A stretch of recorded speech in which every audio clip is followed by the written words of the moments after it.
ಎಲ್ಲರಿಗೂ ನಮಸ್ಕಾರಗಳು. ಎಲ್ಲರೂ ಈ ಹೊಸ ಕೋಚಿಂಗ್ ಇನ್ಸ್ಟಿಟ್ಯೂಟ್ ಜಾಯ್ನ್ ಆಗಿರೋ ಅಥವಾ ಫಸ್ಟ್ ವರ್ಕ್ಶಾಪ್ ಬರ್ತಾ ಇದ್ದೀರೋ? ಎಸ್. ಯಾವ ಎಕ್ಸಾಮ್ ಪ್ರಿಪೇರ್ ಮಾಡ್ತಾ ಇದ್ದೀರಿ ನೀವೀಗ?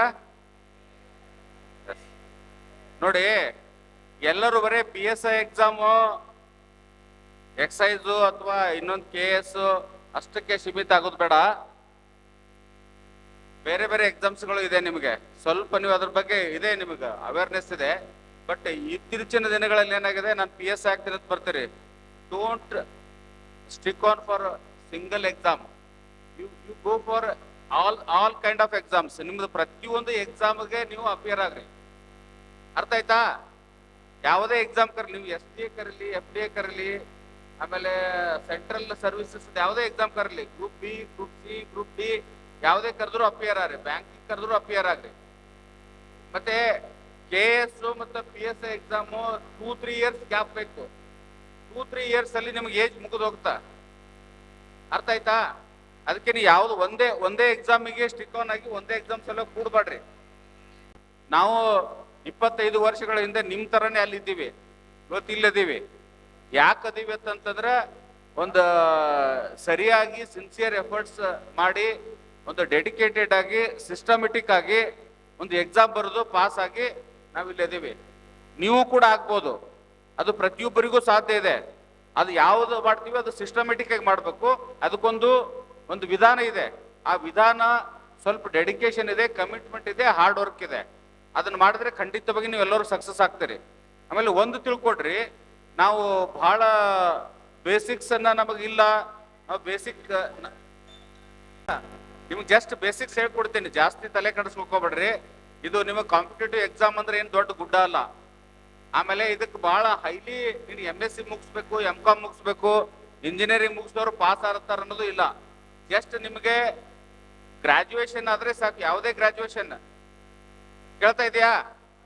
Any graduation is enough to write a competitive exam. The remaining is ನೀವು ಯಾವ ರೀತಿ ಬರೀತೀರಿ, ಯಾವ ರೀತಿ ವಿಷಯನ ನೀವು ಪ್ರೆಸೆಂಟ್ ಮಾಡ್ತೀರಿ, ಅದ್ರ ಮೇಲೆ ಡಿಪೆಂಡ್ ಇದೆ. ಜಸ್ಟ್ ನಮ್ಮದೇ ಎಕ್ಸಾಂಪಲ್ ಹೇಳ್ತೀನಿ. 98, 99 ಅಲ್ಲಿ ನಾವು ಎಕ್ಸಾಮ್ ಬರಿಬೇಕಾದ್ರೆ ಯಾವ ಕೋಚಿಂಗ್ ಕ್ಲಾಸು ಇರಲಿಲ್ಲ, ಯಾವ ಈ ಬುಕ್ಸು ಕೂಡ ಇರಲಿಲ್ಲ, ಮಟೀರಿಯಲ್ ಕೂಡ ಇರಲಿಲ್ಲ. ನಾವು ಹೆಂಗ್ ಮಾಡ್ತಿದ್ವಿ, ನಾನು ಇಲ್ಲೇ MSc ಕರ್ನಾಟಕ ಯೂನಿವರ್ಸಿಟಿಲಿ MSc ಮುಗಿಸಿ, MSc ಬಯೋಟೆಕ್ನಾಲಜಿ ಮುಗಿಸಿ, ನಾವು ನೆಟ್ ಸೆಟ್ ಪಾಸ್ ಆಗಿ ಲೆಕ್ಚರ್ಕಿ ಮಾಡ್ಬೇಕಂತೇಳಿ ಕರ್ನಾಟಕ ಕಾಲೇಜಲ್ಲಿ ಜಾಯ್ನ್ ಆಗಿದ್ದೀವಿ. ಆ ಸಂದರ್ಭದಲ್ಲಿ ಕಾಂಪಿಟೇಟಿವ್ ಎಕ್ಸಾಮ್ಸ್ ಮಾಡ್ಬೇಕಂತ ನಮ್ಮ ತಲೆಯಲ್ಲಿ ಬಂದು, ಕಾಂಪಿಟೇಟಿವ್ ಎಕ್ಸಾಮ್ಸ್ ನಾವು ಹೆಂಗ್ ಸ್ಟಾರ್ಟ್ ಮಾಡಿದ್ದೀವಿ ಅಂದ್ರೆ, ಮಿನಿಮಮ್ ಈ ಡಿಗ್ರಿ ಬುಕ್ಸ್ ಇರ್ತಾವ ಗೊತ್ತಾ, ಇತಿಹಾಸ, ಪಾಲಾಕ್ಷ ಬರೆದಿರ್ತಕ್ಕಂಥ ಇತಿಹಾಸ, ರಾಜಶೇಖರ್ ಅವರು ಬರೆದಿರ್ತಕ್ಕಂಥ ಭಾರತದ ಸಂವಿಧಾನ, ಆಮೇಲೆ ಈ ಬೇರೆ ಬೇರೆ ಇತರೆ ಪುಸ್ತಕಗಳ ತಗೊಂಡು ಸ್ಟಾರ್ಟ್ ಮಾಡಿದ್ದು.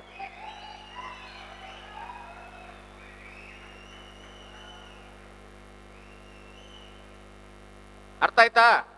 ಸೊ ಅದಕ್ಕೋಸ್ಕರ ನಿಮ್ಗೆ ಸಾಕಷ್ಟು ಸೌಲಭ್ಯಗಳಿದೆ, ಸಾಕಷ್ಟು ಅವಕಾಶಗಳಿದೆ.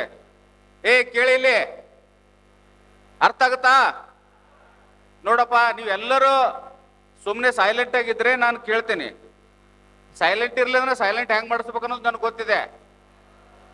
ಅರ್ಥ ಆಯ್ತಾ?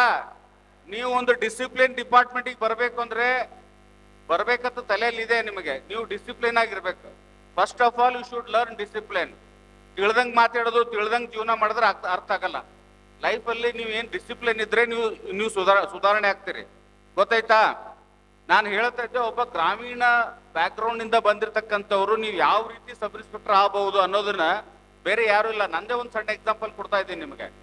ನಂದು MSc ಮುಗಿದ ಮೇಲೆ ನಾವು ಏನ್ ಮಾಡ್ಬೇಕು ಅಂತ ಬ್ಲಾಂಕ್ ಆಗಿದ್ದೇವೆ. ಇದೇ KUDಯಲ್ಲೇ ಓದ್ತಿದ್ದೇವೆ ನಾವು. ಆ ಸಂದರ್ಭದಲ್ಲಿ ಇಲ್ಲಿ ಒಂದು ಕಾಕಡೆ ಕರಿಯರ್ ಅಕಾಡೆಮಿ ಅಂತ ಇತ್ತು. ಆ ಕಾಕಡೆ ಕರಿಯರ್ ಅಕಾಡೆಮಿಗೆ ಹೋದಾಗ ಅವರು KS ಎಕ್ಸಾಮ್ ಪಬ್ಲಿಕ್ ಅಡ್ಮಿನಿಸ್ಟ್ರೇಷನ್ ತಗೊಂಡು ಸ್ಟಾರ್ಟ್ ಮಾಡ್ಲಿಕ್ಕೆ ಹೇಳಿದ್ರು. ಅವರು 98 KS ಪ್ರಿಲಿಮ್ಸ್ ಕಾಲ್ ಆಯ್ತು. ನಾವು ಪಬ್ಲಿಕ್ ಅಡ್ಮಿನಿಸ್ಟ್ರೇಷನ್ ತಗೊಂಡು ಪ್ರಿಲಿಮ್ಸ್ ಬರ್ದಿವಿ. ನಂದು ಫಸ್ಟ್ ಅಟೆಂಪ್ಟಿಗೆ ಪ್ರಿಲಿಮ್ಸ್ ಪಾಸ್ ಆಯ್ತು. ಮೇನ್ಸ್ ಬರೀಬೇಕಾದ್ರೆ PSI ನೋಟಿಫಿಕೇಶನ್ ಆಗಿತ್ತು ಅವಾಗ. 96, 97ರಲ್ಲಿ PSI ನೋಟಿಫಿಕೇಶನ್ ಆಗುತ್ತೆ. ನೋಟಿಫಿಕೇಶನ್ ಎಕ್ಸಾಮ್ ಬಂತು. PSI ಎಕ್ಸಾಮ್ 100 ಮಾರ್ಕ್ಸಿಂದ ಅಬ್ಜೆಕ್ಟಿವ್ ಇತ್ತು, 50 ಮಾರ್ಕ್ಸಿಂದ ಡಿಸ್ಕ್ರಿಪ್ಟಿವ್ ಇತ್ತು. ಅದರಲ್ಲಿ 30 ಮಾರ್ಕ್ಸಿಂದ ಎಸ್ಸೆ ಇತ್ತು, 20 ಮಾರ್ಕ್ಸಿಂದ ಟ್ರಾನ್ಸ್ಲೇಷನ್ ಇತ್ತು. ಸೇಮ್, ಆಲ್ಮೋಸ್ಟ್ ಏನ್ ಭಾಳ ಡಿಫ್ರೆನ್ಸ್ ಇಲ್ಲ. PSI ಎಕ್ಸಾಮ್ ಇವತ್ತಿವರೆಗೂ 50 ಮಾರ್ಕ್ಸಿಗೆ ಇಂಟರ್ವ್ಯೂ ಇತ್ತು. ಸೊ ನಾವು ಎಸ್ಸೆ ಒಂದು 4 ರಿಂದ 5 ಎಸ್ಸೆಗಳು ಕೊಟ್ಟಿರ್ತಾರೆ. ಎಸ್ ಎಗಳು ಯಾವ ರೀತಿ ನಾವು ಕರೆಂಟ್ ಅಫೇರ್ಸ್ ರಿಲೇಟೆಡ್ ಅಥವಾ ಕರೆಂಟ್ ಬರ್ನಿಂಗ್ ಇಶ್ಯೂಸ್ ಮೇಲೆ ಎಸ್ ಎಗಳು ಬರ್ತವೆ. ಆ ಎಸ್ ಎಗಳು ಹ್ಯಾಂಗ್ ಪ್ರಿಪೇರ್ ಮಾಡ್ಬೇಕನ್ನೋದು, ಯಾಕಂದ್ರೆ ಇವತ್ತು ಕಾಂಪಿಟೇಷನ್ ಲೆವೆಲ್ ಎಷ್ಟಿದೆಯಪ್ಪ ಅಂದ್ರೆ ನಾವು ಇಮ್ಯಾಜಿನ್ ಮಾಡೋಕ್ಕಾಗಲ್ಲ, ಅಷ್ಟು ಕಾಂಪಿಟೇಷನ್ ಲೆವೆಲ್ ಇದೆ. ನಿಮಗೆ ಇಲ್ಲಿ ಅಷ್ಟೇ ಅಲ್ಲ, ಬೆಂಗಳೂರು ಮತ್ತು ಮೈಸೂರು, ಬಿಜಾಪುರ ಮತ್ತು ಇತರೆ ಭಾಗಗಳಲ್ಲಿನೂ ಕೂಡ ಸಿಕ್ಕಾಪಟ್ಟಿ ಕೋಚಿಂಗ್ ಸೆಂಟರ್ಸ್ ಇದೆ. ಇಲ್ಲಿ ಹೈಯೆಸ್ಟ್ ಇದ್ರು ಕೂಡ ಸೆಕೆಂಡ್ ಮೈಸೂರಲ್ಲಿದೆ, ನೆಕ್ಸ್ಟ್ ಬೆಂಗಳೂರಲ್ಲಿದೆ, ನೆಕ್ಸ್ಟ್ ನಮ್ಮ ಬಿಜಾಪುರ ಬಾಗಲಕೋಟದಲ್ಲಿ ಇದೆ ಕೋಚಿಂಗ್ ಸೆಂಟರ್ಗಳು. ಅದಕ್ಕೋಸ್ಕರ ನೀವು ಸ್ಮಾರ್ಟ್ ಆಗಿ ಎಕ್ಸಾಮ್ ಬರೀಬೇಕು. ನೀವು ಎಷ್ಟು ಹಾರ್ಡ್ ವರ್ಕ್ ಮಾಡ್ತಿರಲ್ಲ ಅದ್ರ ಜೊತೆಯಲ್ಲಿ ಸ್ಮಾರ್ಟ್ ವರ್ಕ್ ಮಾಡ್ಬೇಕು. ನೀವು ಸ್ಮಾರ್ಟ್ ವರ್ಕ್ ಮಾಡ್ಬೇಕಾದ್ರೆ ಕೆಲವೊಂದು ಬೇಸಿಕ್ ಟಿಪ್ಸ್ ಗಳನ್ನ ನಾ ಹೇಳ್ಕೊಡ್ತೇನೆ ನಿಮ್ಗೆ. ಲಾಸ್ಟ್ 10 years ಕ್ವಶನ್ ಪೇಪರ್ಗಳನ್ನ ತಗೊಳ್ರಿ. Question paper just go through the question papers, ನಿಮ್ಗೊಂದು ಐಡಿಯಾ ಬರ್ತದೆ ಯಾವ್ಯಾವ ಕ್ವಶನ್ಸ್ ಹಿಸ್ಟ್ರಿದಲ್ಲಿ, ಮಾಡರ್ನ್ ಹಿಸ್ಟ್ರಿದಲ್ಲಿ ಎಷ್ಟು ಬರ್ತವೆ, ಮೆಡಿವಿಯಲ್ ಹಿಸ್ಟ್ರಿದಿಂದ ಎಷ್ಟು ಬರ್ತವ, ಏನ್ಸಿಯಂಟ್ ಹಿಸ್ಟ್ರಿದಿಂದ ಎಷ್ಟು ಬರ್ತವ, ಕರ್ನಾಟಕ ಹಿಸ್ಟ್ರಿಯಿಂದ ಎಷ್ಟು ಬರ್ತವ, ಈ ವಿಶೇಷವಾಗಿ ಫ್ರೀಡಮ್ ಮೂವ್ಮೆಂಟ್ ಇಂದ ಎಷ್ಟು ಕ್ವಶನ್ಸ್ ಬರ್ತಾವ. ನೀವು 10 ವರ್ಷದ ಕ್ವಶನ್ ಪೇಪರ್ ತಗೊಂಡಾಗ ಒಂದು 6 ರಿಂದ 7 ಕ್ವಶನ್ಸ್ ಇತಿಹಾಸದ ಇರ್ತಾವ. ಸೊ ರಿಮೈನಿಂಗ್ ಕ್ವಶನ್ಸ್ ನಿಮ್ಗೆ ಸೈನ್ಸ್ ಅಂಡ್ ಟೆಕ್ನಾಲಜಿ ಇರ್ತಾವ, ಒಂದಿಷ್ಟು ಪೊಲಿಟಿಕಲ್ ಸೈನ್ಸ್ ಸಬ್ಜೆಕ್ಟ್ ಇಂದ ಇರ್ತಾವ, ಇನ್ನೊಂದಿಷ್ಟು ಜಿಯೋಗ್ರಫಿ ಇಂದ ಇರ್ತಾವ, ಇನ್ನೊಂದಿಷ್ಟು ಮೆಂಟಲ್ ಎಬಿಲಿಟಿ ಇರ್ತಾವ. ಹೌದಾ? ಇವು ಏರಿಯಾಗಳು ಡಿವೈಡ್ ಮಾಡ್ಕೊಂಡಾಗ ಮೆಜಾರಿಟಿ ಕ್ವಶನ್ಸ್ ಹಿಸ್ಟ್ರಿ ಮತ್ತು ಜಿಯೋಗ್ರಫಿದಿಂದ ಬರ್ತಾವ ನಿಮ್ಗೆ. ಈ ಹಿಸ್ಟ್ರಿ ಕ್ವಶನ್ಸ್ ಅನ್ನ, ಹಿಸ್ಟ್ರಿ ಓದ್ಲಿಕ್ಕೆ ಹೋದ್ರೆ ಸಿಕ್ಕಾಪಟ್ಟಿ ವಾಸ್ಟ್ ಸಬ್ಜೆಕ್ಟ್ ಅದ. ನೀವು ancient history, modern history, medieval history, Indian freedom movement ಓದಿದ್ರಪ್ಪ ಅಂದ್ರೆ ನೀವು 1 ವರ್ಷ ಬೇಕು ನಿಮ್ಗೆ ಓದಕ್ಕೆ. ಯಾಕೆ ಸ್ಮಾರ್ಟ್ ವರ್ಕ್ ಮಾಡಬೇಕು ಅಂತಂದ್ರೆ ಸೆಲೆಕ್ಟೆಡ್ ಚಾಪ್ಟರ್ ಗಳನ್ನ ನಾವು ತಗೋಬೇಕು. ನೀವು ಕರ್ನಾಟಕ ಇತಿಹಾಸ ತಗೊಂಡಾಗ ನೀವು ಮುಖ್ಯವಾಗಿ ಯಾರು ಓದ್ತೀರಿ? ಕಲ್ಯಾಣ ಚಾಲುಕ್ಯರ ಬಗ್ಗೆ ಓದ್ತೀರಿ, ಬಾದಾಮಿ ಚಾಲುಕ್ಯರ ಬಗ್ಗೆ ಓದ್ತೀರಿ, ಹೊಯ್ಸಳರ ಬಗ್ಗೆ ಓದ್ತೀರಿ. ಮತ್ತೆ most relevant part of the history ಅದಕ್ಕಷ್ಟೇ ಫೋಕಸ್ ಮಾಡ್ಬೇಕು. ನೀವು ಅದನ್ನ ಬಿಟ್ಟು ನಾವು ಹಿಸ್ಟ್ರಿ ತಿಳಿಯಾಕತ್ತದ ನಮ್ಗೆ ತಿಳ್ಕೊಂಡು ಏನ್ ಬೇಕಾದ್ರೂ ಓದೋದಲ್ಲ. ನಮ್ಮ ಒಬ್ಬರು ಫ್ರೆಂಡ್ ಇದ್ರು, ಅವರು ನಾವು ಈಸ್ IRS ಆಫೀಸರ್ ಕಪ್ಪತ್ನವ್ರು ಅಂತ ಹೇಳಿ ನಮ್ಮ ಜೊತೆಲಿ ಓದ್ತಿದ್ರು. ಅವರು ಇಲ್ಲೇ ನಮ್ಮ ಶಿರಟ್ಟಿ ಫಕೀರೇಶ್ವರ ಮಠದಲ್ಲಿ ಓದ್ದವ್ರು. ಅವರು ಪಬ್ಲಿಕ್ ಅಡ್ಮಿನಿಸ್ಟ್ರೇಷನ್ ತಗೊಂಡು UPSC ಬರೆದ್ರು. ಅವರು ಕರೆಂಟ್ ಅಫೇರ್ಸ್ ಮತ್ತು ಜನರಲ್ ಸ್ಟಡಿ ಇದ್ರ ಸಲುವಾಗಿ ಏನ್ ಓದ್ಬೇಕು ಅಂದಾಗ ದ ಹಿಂದೂ ಪೇಪರ್ ಅಂತ ರೆಫರ್ ಮಾಡ್ಲಿಕ್ಕೆ ಹೇಳಿದ್ರು. ಹಿಂದೂ ಪೇಪರ್ ನೀವು ಯಾರಾದ್ರೂ ಓದಿದ್ರಿ ಅಂದ್ರೆ ಗೊತ್ತಿದೆ, ಅದು ಸುಮಾರು 25 ರಿಂದ 30 ಪೇಜ್ ಇರ್ತದೆ. ಅದು ಸಣ್ಣ ಅಕ್ಷರಗಳು ಇರ್ತದ. ನೀವು ಬೆಳಿಗ್ಗೆ ಚಾಲು ಮಾಡಿದ್ರೆ ರಾತ್ರಿ 10 ಗಂಟೆ ತನಕ ಹಿಂದೂ ಪೇಪರ್ ಓದ್ಬೇಕಾಗ್ತದೆ. ಅರ್ಥ ಆಯ್ತಾ?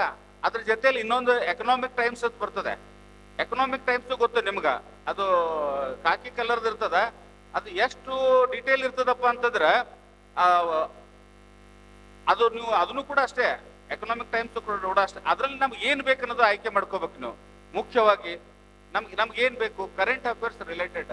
If you go through 10 years question paper, you will come to know what are the areas to be focused, what are the areas to be concentrated. ಗೊತ್ತಾಯ್ತಾ? ನಿಮ್ಗೆ ಎಸ್ಎ ರಿಲೇಟೆಡ್ ಒಂದು ಸೆಂಟರ್ ಪೇಜ್ ಆರ್ಟಿಕಲ್ ಬಂದಿರ್ತದೆ. ಅದ್ರೊಳಗಿಂದ ಈಗ ಯಾವ್ದೋ ಒಂದು ತಿಳ್ಕೊಂಡಪ್ಪ, current ಈಗ ಯಾವ್ದೊಂದು Bihar election ಸಲುವಾಗಿ, ಅಥವಾ ಒಂದು ಕೋ ಎಲೆಕ್ಷನ್ ಗವರ್ಮೆಂಟ್ ಸಲುವಾಗಿ, ಇನ್ನೊಂದು ಇಂಡಿಯಾ ಪಾಕಿಸ್ತಾನ್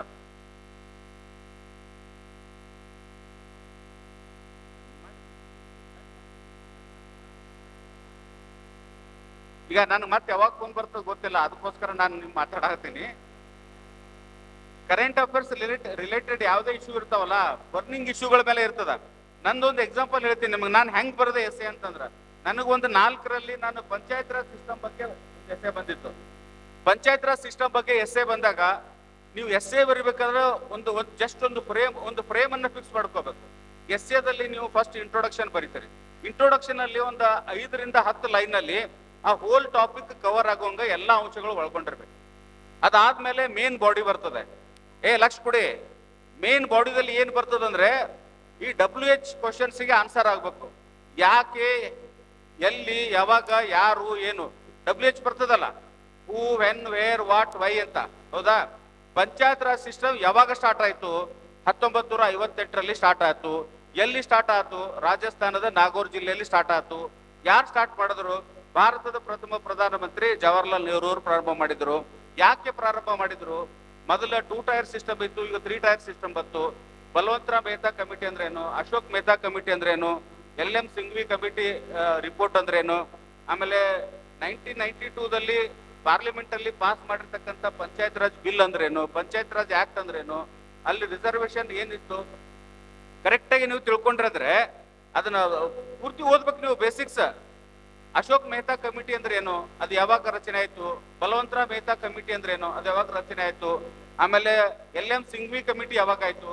ಕರ್ನಾಟಕದಲ್ಲಿ ಒಂದು ಫಸ್ಟ್ ನಾವು 2 ಟೈರ್ ಸಿಸ್ಟಮ್ ಅನ್ನ ಇಂಟ್ರೊಡ್ಯೂಸ್ ಮಾಡಿರ್ತಾರೆ ಅಬ್ದುಲ್ ನಜೀರ್ ಸಾಬ್ ಪಂಚಾಯತ್ ರಾಜ್ ಮಂತ್ರಿ ಇದ್ದಾಗ. ಅದಾದ್ಮೇಲೆ ರಾಮಕೃಷ್ಣ ಹೆಗಡೆ ಗೌರ್ಮೆಂಟ್ ಇದ್ದಾಗ ನಮ್ಮ ಕರ್ನಾಟಕದಲ್ಲಿ 3 ಟೈರ್ ಸಿಸ್ಟಮ್ ಬರ್ತದೆ. ಆ 3 ಟೈರ್ ಸಿಸ್ಟಮ್ ಕರ್ನಾಟಕದನ್ನ ಮಾಡೆಲ್ ಆಗಿ ಇಟ್ಟುಕೊಂಡು ಇಡೀ ದೇಶದಲ್ಲಿ ಅದನ್ನ ಜಾರಿಗೆ ತಂದ್ರು. 93ರಲ್ಲಿ ಅದು ಪಂಚಾಯತ್ ರಾಜ್ ಆಕ್ಟ್ ಆಗಿ ಜಾರಿ ಬಂತು. ಇದು ಯಾಕೆ ಹೇಳ್ತೀನಪ್ಪ ಅಂದ್ರೆ, ಪಂಚಾಯತ್ ರಾಜ್ ಸಿಸ್ಟಮ್ ಬಗ್ಗೆ ನೀವು ಬರೀಬೇಕಂದ್ರೆ ಅದ್ರ ಪೂರ್ತಿ ಇತಿಹಾಸನ ಜಾಲಾಡ್ಬೇಕು, ಯಾವ ಅಂಶನೂ ಅದರಲ್ಲಿ ಬಾಕಿ ಇಡಬಾರ್ದು. ಗೊತ್ತಾಯ್ತಾ? ಈ ಎಲ್ಲ ವಿಷಯ ಗೊತ್ತಿರ್ಬೇಕು ನಿಮ್ಗೆ. ಅದಕ್ಕೆ ಸಂಬಂಧಪಟ್ಟದ್ದು ಏನ್ ಗೊತ್ತಿರ್ಬೇಕಂತ ಹೇಳ್ತೀನಿ ನೋಡು. ಕಾನ್ಸ್ಟಿಟ್ಯೂಷನ್ ಏನು, ಯಾವ ಆರ್ಟಿಕಲ್ ಅಡಿಯಲ್ಲಿ ಪಂಚಾಯತ್ ರಾಜ್ ಸಿಸ್ಟಮ್ ಇದೆ, ಈ ಮುಂಚೆ ನಾವು ಯಾವ ಆರ್ಟಿಕಲ್ ಅಡಿಯಲ್ಲಿ ಇತ್ತು, ಆಮೇಲೆ ವುಮನ್ ರಿಸರ್ವೇಶನ್ ಬಗ್ಗೆ ಏನ್ ಅದರಲ್ಲಿ ಉಲ್ಲೇಖ ಮಾಡಲಾಗಿದೆ, ಎಷ್ಟು % ವುಮನ್ ರಿಸರ್ವೇಶನ್ ಇದೆ, ಎಷ್ಟು % SC/ST ರಿಸರ್ವೇಶನ್ ಇದೆ, ಎಷ್ಟು % OBC ರಿಸರ್ವೇಶನ್ ಇದೆ, ಅದ್ರ ಮುಖ್ಯ ಧ್ಯೇಯ ಏನನ್ನು ತಿಳ್ಕೊಬೇಕು.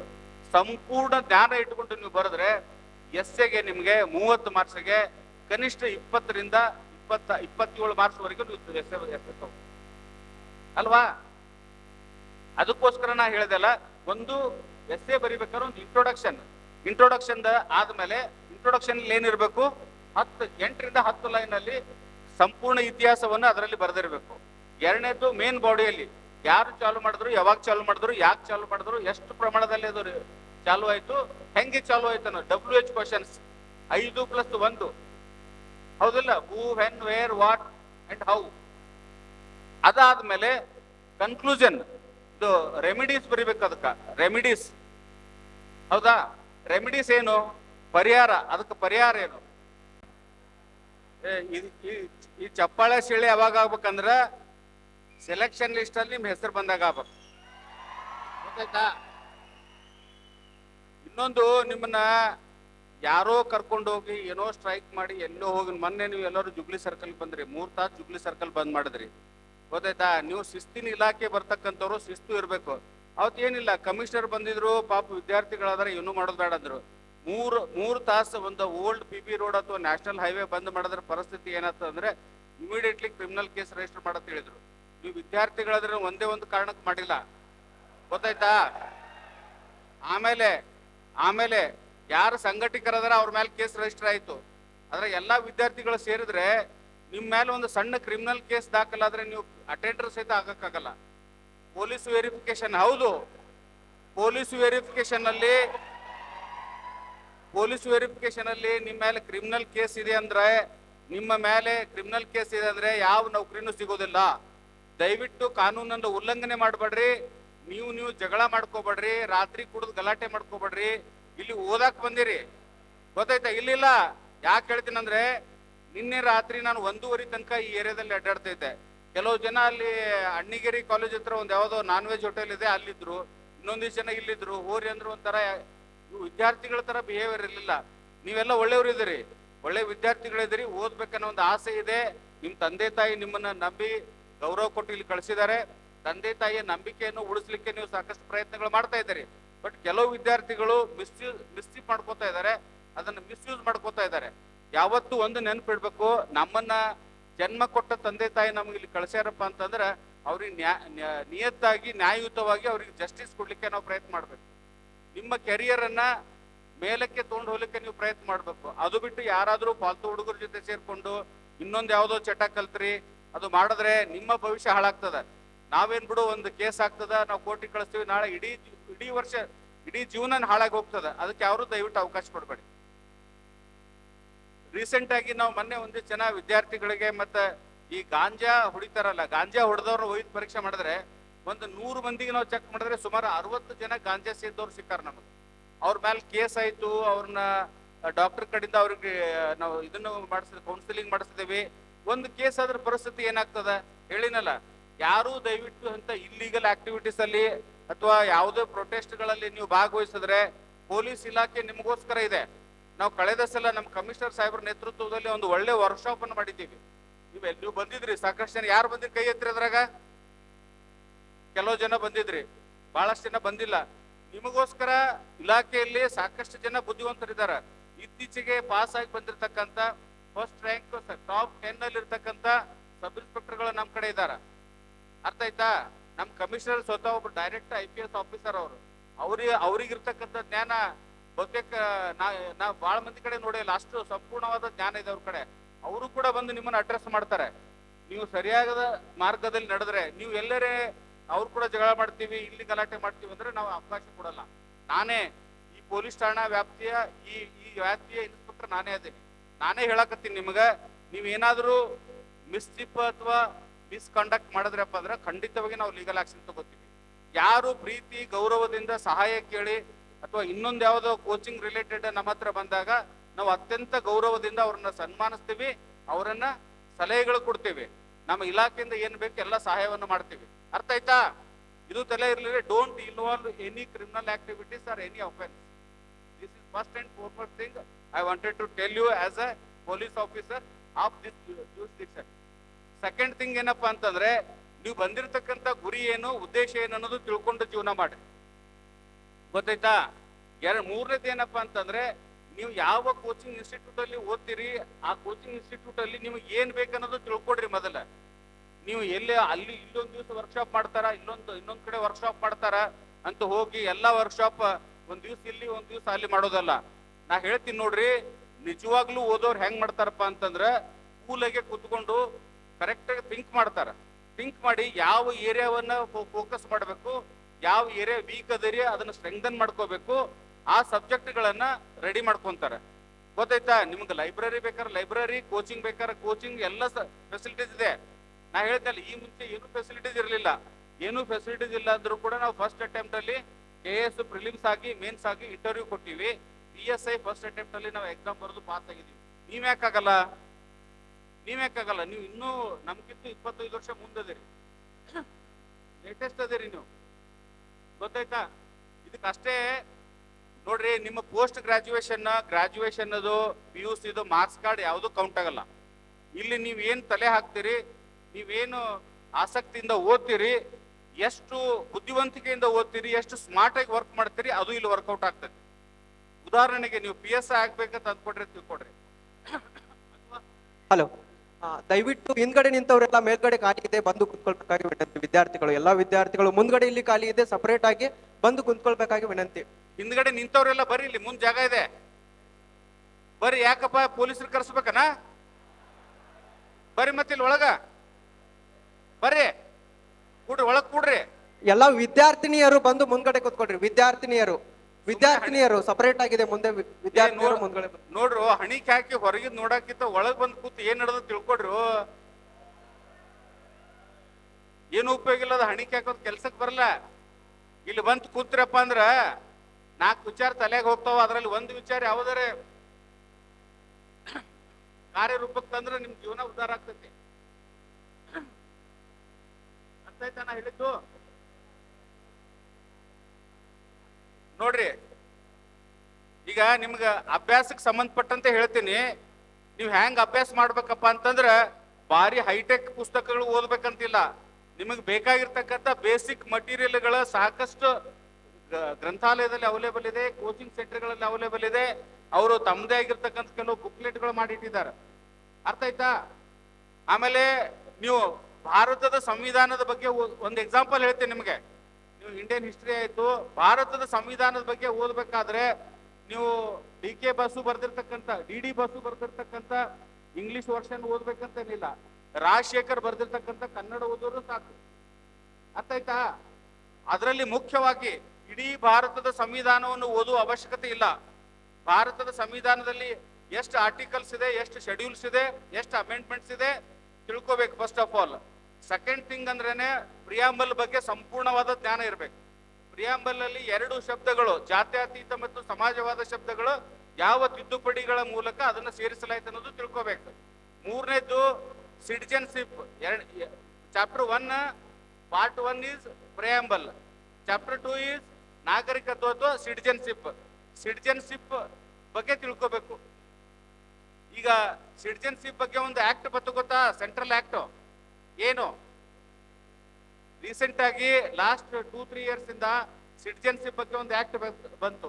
ಬೇರೆ ಸುತ್ತಮುತ್ತಲ ಪಾಕಿಸ್ತಾನ್, ಬಾಂಗ್ಲಾದೇಶ್, ಅಫ್ಘಾನಿಸ್ತಾನದಲ್ಲಿರ್ತಕ್ಕಂಥ ಹಿಂದೂಗಳು ಭಾರತಕ್ಕೆ ಬಂದರೆ ಅವ್ರನ್ನ ನಾಗರಿಕತ್ವ ಕೊಡ್ಬೇಕನ್ನೋದ್ರ ಬಗ್ಗೆ ಬಂತ ಗೊತ್ತಾ? NRC ಮತ್ತು ಅದ್ರ ಬಗ್ಗೆ ತಿಳ್ಕೊಬೇಕು. ನಿಮ್ ಜಸ್ಟ್ ಕಾನ್ಸ್ಟಿಟ್ಯೂಷನ್ ಬಗ್ಗೆ ಎಲ್ಲ ಓದ್ರೆ ಅರ್ಥ ಆಗಲ್ಲ ನಿಮ್ಗ. ಇಂಪಾರ್ಟೆಂಟ್, ರೆಲೆವೆಂಟ್, ಕರೆಂಟ್ ಇದಕ್ಕೇನು ರೆಲೆವೆಂಟ್ ಬೇಕೋ ಅದನ್ನಷ್ಟೇ ತಿಳ್ಕೊಬೇಕು. ಅದಾದ್ಮೇಲೆ ಫಂಡಮೆಂಟಲ್ ರೈಟ್ಸ್ ಅಲ್ಲಿ ಮುಖ್ಯವಾಗಿ ನಿಮ್ಗೆ ರೀಸೆಂಟ್ ಆಗಿ ಫಂಡಮೆಂಟಲ್ ರೈಟ್ಸ್ ಗಳನ್ನ ಚಾಲೆಂಜ್ ಮಾಡಲಾಯಿತು, ಗೊತ್ತಾಯ್ತಾ? ಸಂವಿಧಾನದ ಫಂಡಮೆಂಟಲ್ ರೈಟ್ಸ್ ಗಳನ್ನ ಸುಪ್ರೀಂ ಕೋರ್ಟ್ ಅಲ್ಲಿ ಚಾಲೆಂಜ್ ಮಾಡಲಾಯಿತು. ಆರ್ಟಿಕಲ್ 32 ಪ್ರಕಾರ ಸುಪ್ರೀಂ ಕೋರ್ಟ್ ಅಲ್ಲಿ ಫಂಡಮೆಂಟಲ್ ರೈಟ್ಸ್ ಬಗ್ಗೆ ಇದು ಮಾಡ್ತಾರೆ. ಆರ್ಟಿಕಲ್ 226 ಪ್ರಕಾರ ಹೈಕೋರ್ಟ್ ಅಲ್ಲಿ ಫಂಡಮೆಂಟಲ್ ರೈಟ್ಸ್ ಅನ್ನ ಚಾಲೆಂಜ್ ಮಾಡ್ತಾರೆ. ಆರ್ಟಿಕಲ್ 32 ಕಾನ್ಸ್ಟಿಟ್ಯೂಷನಲ್ ರೆಮಿಡಿ ಇದೆಯಲ್ಲ, ಅದು ಯಾರು ಯಾವ ಸಂದರ್ಭದಲ್ಲಿ ರಿಟ್ ಗಳನ್ನ ಸಲ್ಲಿಸಬಹುದು ಅಂತ ಇದೆ. Writ of habeas corpus, writ of mandamus, writ of quo warranto, writ of certiorari, writ of injection or prohibition. ಗೊತ್ತಾಯ್ತಾ? ಈ ರಿಟ್ ಬಗ್ಗೆ ತಿಳ್ಕೊರಿ. ಅದಾದ್ಮೇಲೆ directive principles of state policy DPSP ಬಗ್ಗೆ ಸಂಪೂರ್ಣವಾಗಿ ತಿಳ್ಕೊಡ್ರಿ. ಅದಾದ್ಮೇಲೆ ಫಂಡಮೆಂಟಲ್ ಡ್ಯೂಟೀಸ್ ಬಗ್ಗೆ ತಿಳ್ಕೊಡ್ರಿ. ಕೇಳ್ರಿ, ಇಲ್ಲಿ ಎಲ್ಲಾನು ಓದಿದ್ರೆ ನಿಮ್ಗೆ ಯಾವ್ದು ಅರ್ಥ ಆಗಲ್ಲ. Fundamental duties, fundamental rights, DPSP ಬಗ್ಗೆ ಸಂಪೂರ್ಣವಾದ ಜ್ಞಾನ ಇರಲಿ. ಅದಕ್ಕೆ ರಿಲೇಟೆಡ್ ಆಗಿ ರೈಟ್ ಟು ಎಜುಕೇಶನ್ ಅನ್ನೋದೊಂದು ಇತ್ತೀಚೆಗೆ ಸೇರಿದ್ರು, ಅಮೆಂಡ್ಮೆಂಟ್ ಮಾಡಿ, ಅದ್ರ ಬಗ್ಗೆ ತಿಳ್ಕೊಡ್ರಿ. ಅದಾದ್ಮೇಲೆ ಗವರ್ನರ್ ಪವರ್ಸ್ ಬಗ್ಗೆ ತಿಳ್ಕೊಡ್ರಿ, ಕ್ಯಾಬಿನೆಟ್ ಬಗ್ಗೆ ತಿಳ್ಕೊಡ್ರಿ, ಕ್ಯಾಬಿನೆಟ್ ಸೆಕ್ರೆಟರಿ ಬಗ್ಗೆ ತಿಳ್ಕೊಡ್ರಿ, ಚೀಫ್ ಸೆಕ್ರೆಟರಿ ಬಗ್ಗೆ ತಿಳ್ಕೊಡ್ರಿ, ಆಮೇಲೆ ಅಸೆಂಬ್ಲಿ ಬಗ್ಗೆ ತಿಳ್ಕೊಡ್ರಿ, ವಿಧಾನ ಪರಿಷತ್ ಬಗ್ಗೆ ತಿಳ್ಕೊಡ್ರಿ, ಪಾರ್ಲಿಮೆಂಟ್ ಬಗ್ಗೆ ತಿಳ್ಕೊಡ್ರಿ, upper house and lower house ಬಗ್ಗೆ ತಿಳ್ಕೊಡ್ರಿ, ರಾಷ್ಟ್ರಪತಿ ಬಗ್ಗೆ ತಿಳ್ಕೊಡ್ರಿ, ಪ್ರೈಮ್ ಮಿನಿಸ್ಟರ್ ಬಗ್ಗೆ ತಿಳ್ಕೊಡ್ರಿ, ಕ್ಯಾಬಿನೆಟ್ ಸೆಕ್ರೆಟರಿ ಬಗ್ಗೆ ತಿಳ್ಕೊಡ್ರಿ, ನ್ಯಾಷನಲ್ ಡೆವಲಪ್ಮೆಂಟ್ ಕೌನ್ಸಿಲ್ ಬಗ್ಗೆ NDC ಬಗ್ಗೆ ತಿಳ್ಕೊಡ್ರಿ. ಅರ್ಥ ಆಯ್ತಾ? ಇಷ್ಟೇ, ನೀವು ಯಾವುದು ಉಳಿದಿದ್ದು ಏನು ತಿಳ್ಕೊಳಕ್ ಹೋಗ್ಬೇಡ್ರಿ. ನಿಮಗೆ ಕಾಂಪಿಟೇಟಿವ್ ಎಕ್ಸಾಮ್ಸ್ ಅಲ್ಲಿ ವಾಟ್ ಟು ರೀಡ್ ಅನ್ನೋದಕ್ಕಿಂತ what not to read is more important. ಏನ್ ಓದ್ಬೇಕು ಅನ್ನೋದಕ್ಕಿಂತ ಏನ್ ಓದಬಾರದು ಅನ್ನೋದು ಬಹಳ ಮುಖ್ಯ. ಅದನ್ನೇ ಹೇಳಿದ್ನಲ್ಲ, ಭಾರತದ ಇತಿಹಾಸ ನನಗೆ ಅರ್ಥ ಆತ ಅಂತ ತಿಳ್ಕೊಂಡು ಇಡೀ ವರ್ಷ ನೀವು ಭಾರತದ ಇತಿಹಾಸ ಹೋದ್ರೆ 2 ಎಕ್ಸಾಮ್ ಹೋಗ್ಬಿಟ್ಟಿರ್ತಾವ. ಅಲ್ಲಿ ನೀ ಆ ಎಕ್ಸಾಮ್ದಲ್ಲಿ 5 ಮಾರ್ಕ್ಸ್ ಸಲುವಾಗಿ 1 ವರ್ಷ ಕಳೀತೀಯ. ಹಂಗ್ ಮಾಡಕ್ ಹೋಗ್ಬೇಡ್ರಿ. ಎಷ್ಟು ಬೇಕು ಇದನ್ನ ಅರ್ಥ ಮಾಡ್ಕೋಬೇಕು, ಗೇಜ್ ಮಾಡ್ಬೇಕು. ಇದನ್ನ ಅರ್ಥ ಮಾಡ್ಕೋಬೇಕಂದ್ರೆ 10 ವರ್ಷದ ಕ್ವಶನ್ ಪೇಪರ್ ಗಳನ್ನ ಹೋಗ್ಬೇಕು. ಯಾವ ಸಬ್ಜೆಕ್ಟ್ಗಳಲ್ಲಿ ಎಷ್ಟೆಷ್ಟು ಮಾರ್ಕ್ಸ್ ಇಂದ ಪ್ರಶ್ನೆಗಳೇ ಬರ್ತಾವ ಅನ್ನೋದು ಸಂಪೂರ್ಣವಾಗಿ ನೀವು ತಿಳ್ಕೊಬೇಕು. ತಿಳ್ಕೊಂಡಾಗ ಇದು ಅರ್ಥ ಆಗ್ತದೆ. ಒಂದು ಇದನ್ನ ಹೇಳ್ತೀನಿ ನಿಮಗೆ, ಒಂದು theory, buffet theory of life ಅಂತ ಹೇಳ್ತೀನಿ.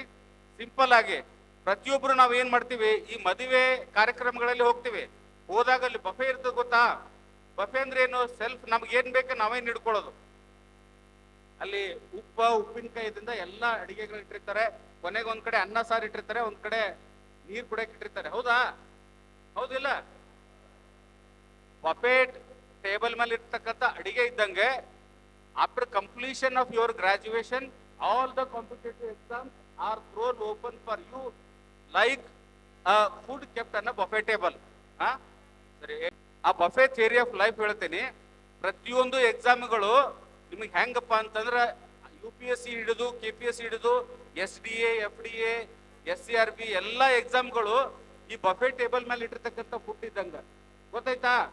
ನಾವ್ ಏನ್ ಮಾಡ್ತೀವಿ, ಒಬ್ಬ ಚಲೋ ಬುದ್ಧಿವಂತ ಏನ್ ಮಾಡ್ತಾನ, ಬಫೆ ಟೇಬಲ್ ಮೇಲೆ ಇರ್ತಕ್ಕಂಥ ಎಲ್ಲಾ ಫುಡ್ ಅನ್ನ ಎಂಜಾಯ್ ಮಾಡ್ತಾನವ. ಬೆಸ್ಟ್ ಫುಡ್ ಅನ್ನ ತಿಂತಾನವ, ಬೆಸ್ಟ್ ಫುಡ್ ತಿಂತಾನ. ಕೆಲವೊಂದು ಏನ್ ಮಾಡ್ತಾರ, ಬಾಳ ಗದ್ಲೈತ್ ಬಿಡೋ ಮರ, ಇಲ್ಲಿ ಎದಕ್ ಬೇಕಾ ನೋವು, ಅಲ್ಲಿ ಸಪ್ರೇಟ್ ಅನ್ನ ಸಾರು ಇಟ್ಟಾರ, ಅನ್ನ ಸಾರು ತಿಂದ್ಬಿಡ್ತೀನಿ ಅಂತ ಬರೀ ಅನ್ನ ಸಾರು ತಿಂದು ತೃಪ್ತಿ ಬಿಟ್ಕೋತಾನವ. ನೀವು ಹಂಗ್ ಮಾಡಕ್ ಹೋಗ್ಬೇಡ್ರಿ. ಎಲ್ಲಿ ಗದ್ಲ ಇರ್ತೈತಿ ಅಲ್ಲಿ ಚಲೋದಿರ್ತೈತಿ, ಗೊತ್ತಾ? ಅದೇ ಗದ್ದದ ನಿಲ್ಬೇಕ, ನೀವು ಹೋಗ್ಬೇಕು, ತಗೋಬೇಕು, ತಿನ್ಬೇಕು. ಅದನ್ನ ತಲೆಗೆ ಇಟ್ಕೊಡ್ರಿ. ಅಲ್ಲಿ ಏನಿರ್ತದಂದ್ರ, ಯಾರು ನಾನ್ ವೆಜ್ ತಿನ್ನೋರಿಗೆ ಬಿರಿಯಾನಿ ಇರ್ತೈತಿ, ವೆಜ್ ತಿನ್ನೋರಿಗೆ ಹೋಳಿಗೆ ಇರ್ತೈತಿ. ಅರ್ಥ ಆಯ್ತಾ? ವೆಜ್ ತಿನ್ನೋರು ಹೋಳಿಗೆ ತಿನ್ರಿ, ನಾನ್ ವೆಜ್ ತಿನ್ನೋರು ಬಿರಿಯಾನಿ ತಿನ್ರಿ. ಅದೇ ಫುಡ್ ಬೇಕಂದ್ರೆ ಅದೇ ತಗೋಬೇಕು. ಅಲ್ಲಿ ಕಾಂಪಿಟೇಷನ್ ಇರ್ತೈತಿ. ಆ ಕಾಂಪಿಟೇಷನ್ ಅನ್ನ ಮೆಟ್ಟಿ ಅದನ್ನ ಓವರ್ಕಮ್ ಮಾಡಿ ನೀವು ಹೋಗಿ ತಿನ್ಬೇಕು. ಅದನ್ನು ಹೊಟ್ಟೆ ತುಂಬಾ ತಿನ್ಬೇಕು. ಅರ್ಥ ಆಯ್ತಾ? ಬ್ಯಾಡ್ ಬಿಡಪ್ಪ, ಅವನು ಗದ್ಲೈತಿ, ನಾ ಅನ್ನ ಸಾರು ತಿಂದು ಹೋಗ್ತೀನಿ ಅಂತಂದ್ರೆ ಬಿಡಪ್ಪ, SD ಏನೋ FD ಏನೋ ಇನ್ನೊಂದು ಯಾವ್ದೋ ಸಣ್ಣ ಎಕ್ಸಾಮ್ ಪಾಸ್ ಆದ್ರೆ ಸಾಕ, ನಾನು ಸರ್ಕಾರಿ ನೌಕರಿ ಸಿಕ್ಕರೆ ನಮ್ಮ ಊರಾಗ ಹೆಣ್ಣು ಕೊಡ್ತೀನಿ ಅಂದಾರ, ಇಲ್ಲಾಂದ್ರೆ ಹೆಣ್ಣು ಕೊಡಲ್ಲ ಅಂತೇಳಿ ಆ ಲೆಕ್ಕಕ್ಕೆ ಓದಾಕ್ ಹೋಗ್ಬೇಡ್ರಿ.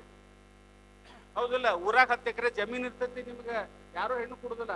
ಒಂದು ಸಣ್ಣ ಸರ್ಕಾರಿ ನೌಕರಿ ಇರಲಿ, ಒಂದು ಪ್ರೈವೇಟ್ ಹೈಸ್ಕೂಲ್ನಾಗ ಕೆಲಸ ಮಾಡ್ತಾನ, ಅಥವಾ ಒಂದು STC FDC ಅದನ್ನಂದ್ರ ನಿಮ್ಗೆ ಹೆಣ್ಣು ಕೊಡ್ತಾರಂತ ನಿಮ್ ತಲೆಗೆ ಐತಿ ಇವತ್ತ. ಅದನ್ನು ಇರ್ತದ. ಓಕೆ, ನಿಮ್ಗೆ ಚಲೋ ಹೆಣ್ಣು ಬೇಕಾದ್ರೆ ಚಲೋ ಎಕ್ಸಾಮ್ ಪಾಸ್ ಆರಿ. ಅರ್ಥ ಆಯ್ತಾ? ಬಾಳ ಚಲೋ ಹುಡುಗಿ ಬೇಕಂದ್ರ UPSC ಪಾಸ್ ಆಗ್ರಿ. ಸ್ವಲ್ಪ ಸಾಧಾರಣ ಹುಡುಗಿ ಬೇಕಂದ್ರೆ KS ಪಾಸ್ ಆಗ್ರಿ. ಇನ್ನೂ ಸಾಧಾರಣ ಬೇಕಂದ್ರೆ PSI ಎಕ್ಸಾಮ್ ಪಾಸ್ ಆಗ್ರಿ. ಮಾಡೋದ್ ಮಾಡ್ತೀರಿ, ಚಲೋ ಎಕ್ಸಾಮ್ ಪಾಸ್ ಆಗ್ರಿ. UPSC ಗೆ ಬರೀರಿ, KPSC ಆರಾಮ್ ಪಾಸ್ ಆಗ್ತೀರಿ. ಅರ್ಥ ಆಯ್ತಾ? This is what I wanted to tell you about buffet theory of life. ಇವ್ನು ಅನ್ನೋದು ಅಷ್ಟೇ, ಸಿಂಪಲ್ ಫುಡ್ ತಿಂದ ಸಣ್ಣ ಪೋಸ್ಟಿಗೆ ಹೋಗ್ಬೇಡ್ರಿ, ಚಲೋ ಫುಡ್ ತಿಂದ ದೊಡ್ಡ ಪೋಸ್ಟಿಗೆ ಹೋಗ್ರಿ. ಆ ದೊಡ್ಡ ಪೋಸ್ಟಿಗೆ ಹೋಗ್ಬೇಕಾದ್ರೆ ಸ್ವಲ್ಪ ಕಷ್ಟ ಪಡ್ಬೇಕು, ಹೈರಾಣ ಆಗ್ಬೇಕು, ಓಡಾಡ್ಬೇಕ, ಸ್ವಲ್ಪ ತಲೆ ಓಡಿಸ್ಬೇಕ, ಹಾರ್ಡ್ ವರ್ಕ್ ಮಾಡ್ಬೇಕು, ಡೆಡಿಕೇಶನ್ ಬೇಕು, ಕಮಿಟ್ಮೆಂಟ್ ಬೇಕು. ಇಷ್ಟಾದ್ರೆ ನೀವು ಸಕ್ಸಸ್ ಆಗ್ತೀರಿ. ಅಷ್ಟ್ ಮಾಡ್ತೀರಿ? ಎಸ್, ಅಷ್ಟ್ ಮಾಡ್ರಿ. ದೇವ್ರು ಒಳ್ಳೇದ್ ಮಾಡ್ತಾರೆ ನಿಮ್ಗೆ. All the best. Thank you.